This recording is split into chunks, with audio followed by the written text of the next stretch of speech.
I have the honor to welcome His Excellency Luis Inácio Lula de Silva, President of the Federative Republic of Brazil, and to invite him to address the Assembly.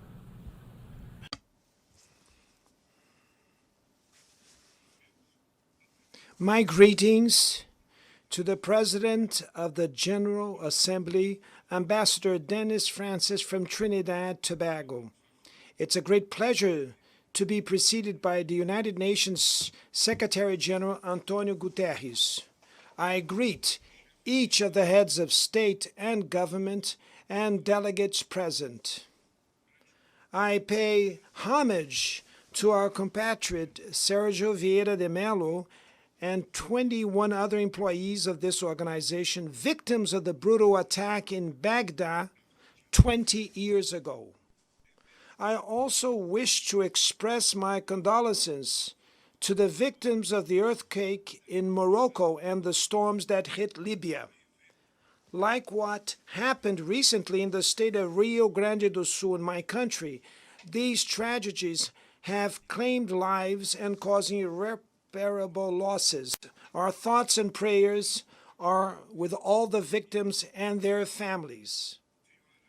Ladies and gentlemen, exactly 20 years ago, I stood on this rostrum for the first time and said, on that September 23rd, 2003, my first words before this World Parliament be of confidence in the human capacity to overcome challenges and evolve towards superior forms of coexistence. I return today to say that I maintain my unshakable trust in humanity. At that time, the world had not yet realized the severity of the climate crisis. Today, it knocks on our doors, destroys our homes, our cities, our countries, kills and imposes losses and suffering on our brothers, especially the poorest. Hunger, the central theme of my speech at this World Parliament 20 years ago, today affects 735 million human beings who will go to sleep tonight without knowing if they'll have anything to eat tomorrow. The world is increasingly unequal. The 10 richest billionaires have more wealth than the poorest 40% of humanity. The destiny of every child born on this planet seems to be decided while they're still in their mother's womb. The part of the world where their parents live and the social class their family belongs to will determine whether or not that child will have opportunities throughout life. Whether they will eat at every meal or whether they will be denied the right to eat breakfast, lunch, and dinner every day. Whether they will have access to health care or whether they will fall to diseases that could have already been eradicated. Whether they will finish school and get a quality job or whether they will become part of the countless of unemployed, underemployed, and discouraged people. First of all, we must overcome resignation, which makes us accept such unfairness as a natural phenomenon. To overcome inequality, there's a lack of political will from those who govern the world in order to overcome inequality. Ladies and gentlemen, if today I return in the honorable capacity of President of Brazil, it is thanks to the victory won by democracy in my country. Democracy ensured that we overcame hate, misinformation, and oppression. Hope, once again, has won over fear.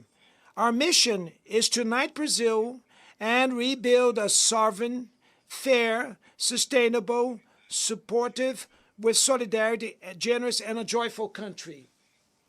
Brazil is finding itself again with itself, with our region, with the world, and multilateralism.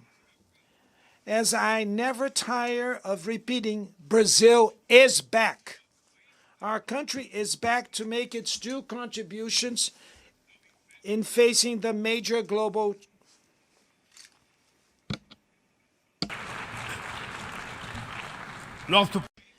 Our country is back to make its due contribution in facing the major global challenges. We have reclaimed our foreign policy's universalism, marked by respectful dialogue with everyone. The international community is immersed in a whirlwind of multiple and simultaneous crises. The COVID-19 pandemic, the climate crisis, the food and energy insecurity have been amplified by growing geopolitical tensions. Racism, intolerance, xenophobia have spread, encouraged by new technologies created supposedly to bring us closer together. If we had to summarize these challenges in a single word, this challenge could be called, the reason for its challenge would be inequality. Inequality is at the root of this phenomena, or acts to aggravate them. The UN's broadest and most ambitious collective action aimed at development, the 2030 Agenda, could turn into its biggest failure. We have reached half of the implementation period and are still far from the defined goals. Most of the Sustainable Development Goals are moving at a slow pace. The moral and political imperative of eradicating poverty and ending hunger appears to have been numbed. In these 7 years that we have left, reducing inequalities within and between countries should become the core objective of the 2030 Agenda. Reducing inequalities within countries requires including the poor in government budgets and making the rich pay taxes that are proportional to their wealth. In Brazil, we are committed to implementing all the 17 SDGs in an integrated and indivisible manner. We want to achieve racial equality in Brazilian society through an 18th goal, which we will voluntarily adopt.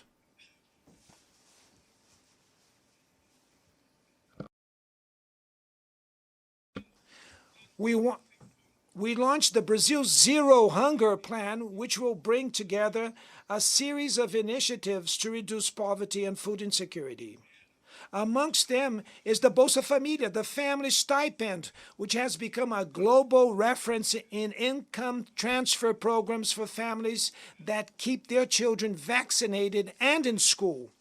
Inspired by Brazilian Bertha Lutz, a pioneer as an advocate in gender equality in the UN Charter, we have passed a bill that makes equal pay between women and men mandatory when they perform the same role. We shall fight femicide and all forms of violence against women. We shall rigorously advocate for the rights of the LGBTQI+ groups and of people with disabilities. We have revived social participatory practices as a strategic tool for implementing public policies. Mr. President, acting against climate change involves thinking about tomorrow and facing historical inequalities. Rich countries grew based on a model with high rates of climate-damaging gas emissions. The climate emergency makes it urgent to correct course and implement what has already been agreed. There is no other reason why we speak of common but differentiated responsibilities. It is the vulnerable populations in the global south who are most affected by the loss and damage caused by climate change. The richest 10% of the world's population are responsible for almost half of all carbon released into the atmosphere. We, developing countries, do not want to repeat this model. In Brazil, we have already proven once and will prove again that a socially fair and environmentally sustainable model is possible.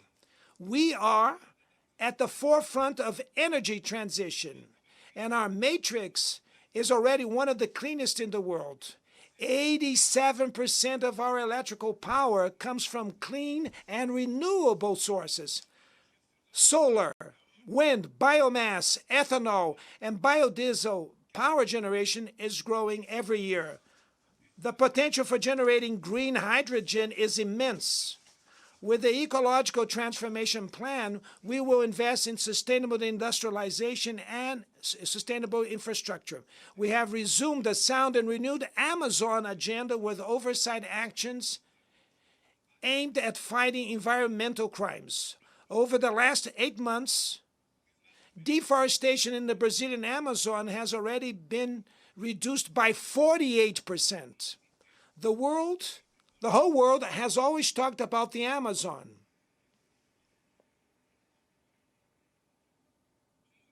The whole world has always talked about the Amazon. Now, the Amazon is speaking for itself. A month ago, we hosted the Belém Summit meeting at the heart of the Amazon and launched a new collaboration agenda between countries that are part of that biome. There are 50 million South Americans living in the Amazon whose future depends on the decisive and coordination action of the countries that hold sovereignty over the region's territories. We all have also further dialogue with other countries that have tropical forests in Africa and Asia. We want to arrive at COP28 in Dubai with a joint vision that reflects, without any coaching, the priorities for preserving the Amazon, the Congo, and Borneo Mekong basins based on our needs. Without mobilizing financial and technological resources, there's no way to implement what we decided in the Paris Agreement and the Global Biodiversity Framework. The promise to allocate $100 billion annually to developing countries remains just that, a long promise. Today, this amount would be insufficient for a demand that already reaches trillions of dollars.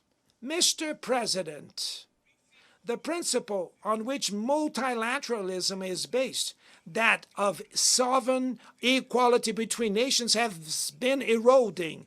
At the main global governance levels, negotiations in which all countries have a voice and vote have lost momentum.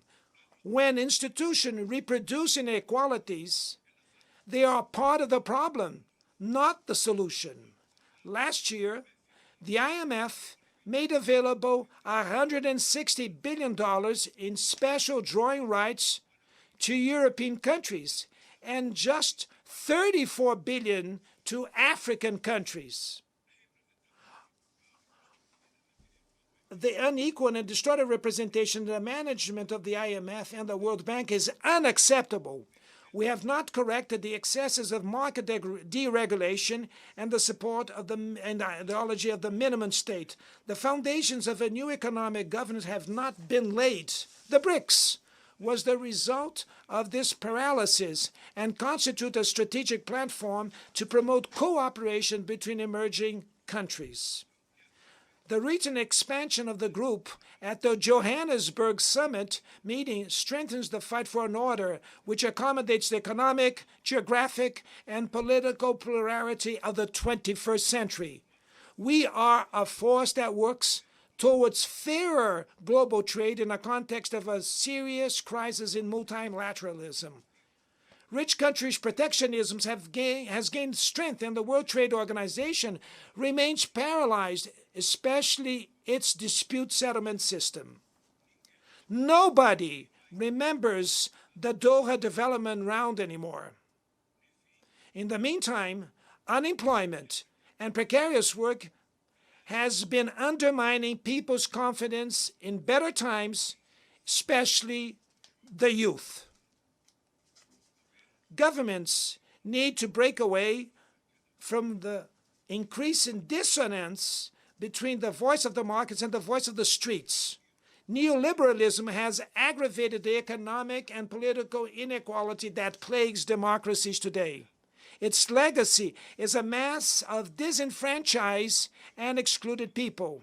Amidst the wreck, far-right adventurers emerge who deny politics and sell solutions that are easy as they are wrong. Many have fallen to the temptation of replacing failed neoliberalism with primitive, conservative, and authoritarian nationalism.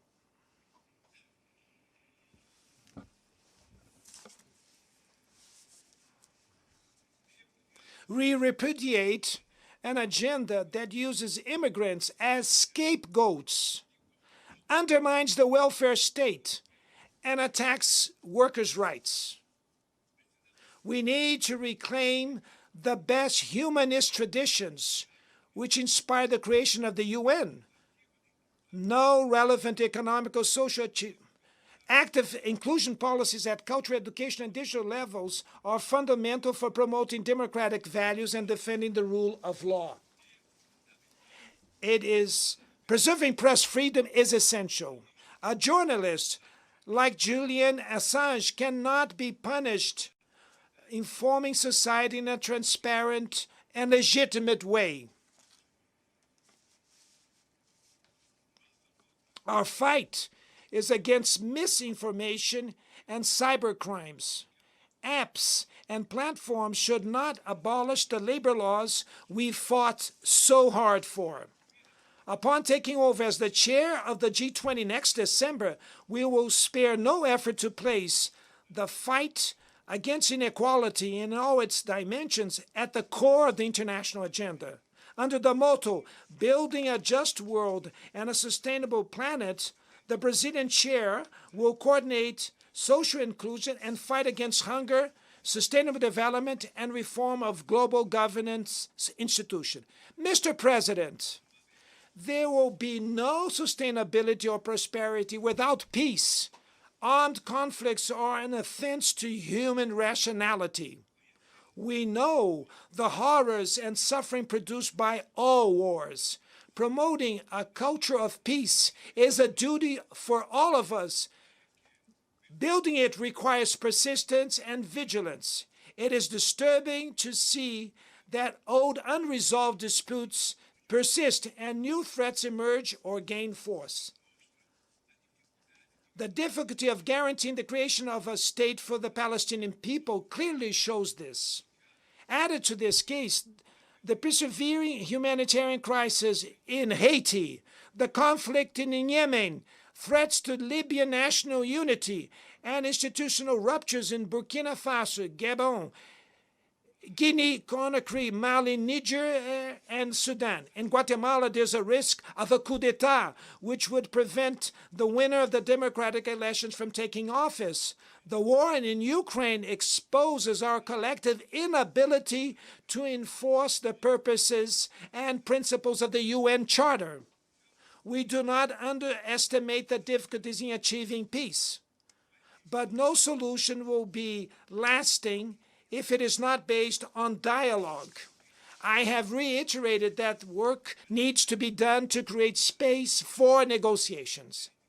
A lot is invested in weapons and very little in development. Last year, military spending totaled over $2 trillion. Expenditures on nuclear weapons reached $83 billion, a value 20 times higher than the regular UN budget. Stability and security will not be achieved where there is social exclusion and inequality. The UN was born to be the home of understanding and dialogue. The international community must choose. On one hand, there is the expansion of conflicts, the furthering of inequalities, and the erosion of the rule of law. On the other, the renewing of multilateral institutions dedicated to promoting peace. Unilateral sanctions cause great harm to the population of affected countries. In addition to not achieving their alleged goals, they hinder the mediation and prevention processes and the peaceful resolution of conflicts. Brazil will continue to reject measures taken without support from the UN Charter, such as the economic and financial embargo imposed on Cuba and the attempt to classify this country as a state sponsor of terrorism.